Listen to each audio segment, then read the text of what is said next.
The Knysna Municipality has significantly intensified its water security interventions as part of the ongoing coordinated effort to avoid a day zero and also to stabilise the municipal water system amid sustained pressure on water supply.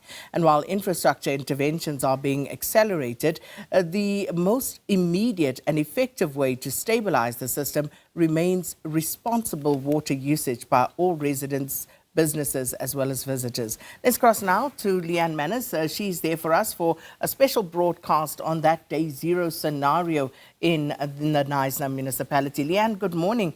I must say it's a beautiful backdrop with water, but of course there's an imminent problem there.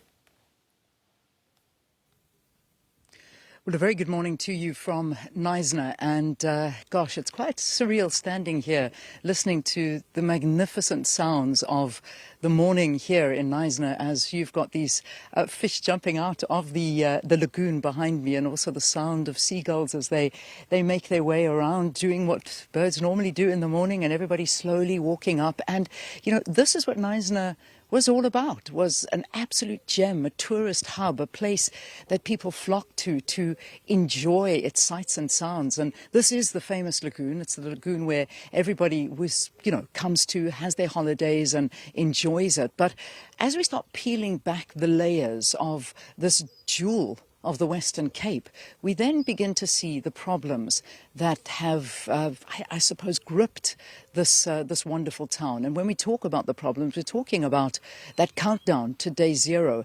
And that countdown of day zero is not to where lights go out. This is where water goes dry, taps run dry, and there is no water left.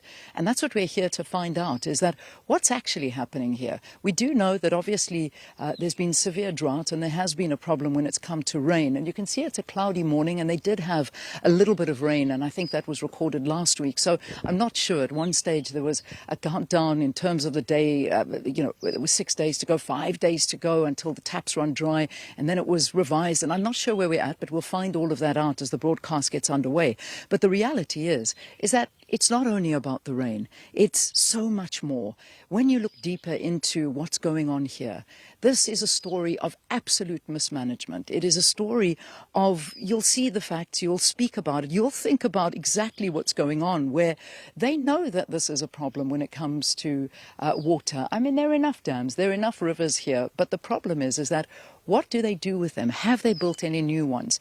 There are desalination plants that are here that have been built but have been decommissioned because of mismanagement.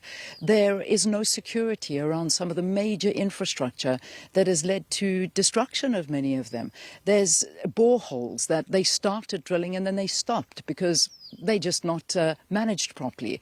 And these are the stories that are coming out of here where, obviously we do understand the situation when it comes to a lack of rain. But I think the story is much bigger than that, and there is so much more to uncover in Knysna as we speak to the gift of the givers who are working tirelessly on the ground. I mean, while we were driving from George to Knysna, their trucks are all along the road. They are working here to try and ensure that they do get supplies to the residents in this area.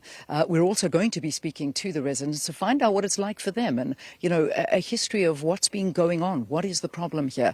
And then most importantly, we'll be speaking to the mayor, and we'll ask him some really tough questions to find out what they are doing and how have they landed here in a situation where the taps could run dry. And that is a reality. It's a reality none of us want to even think about.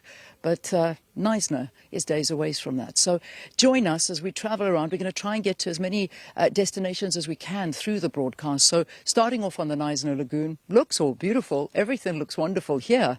But let's see what we find as we move along. So that's where we are this morning on Morning Live.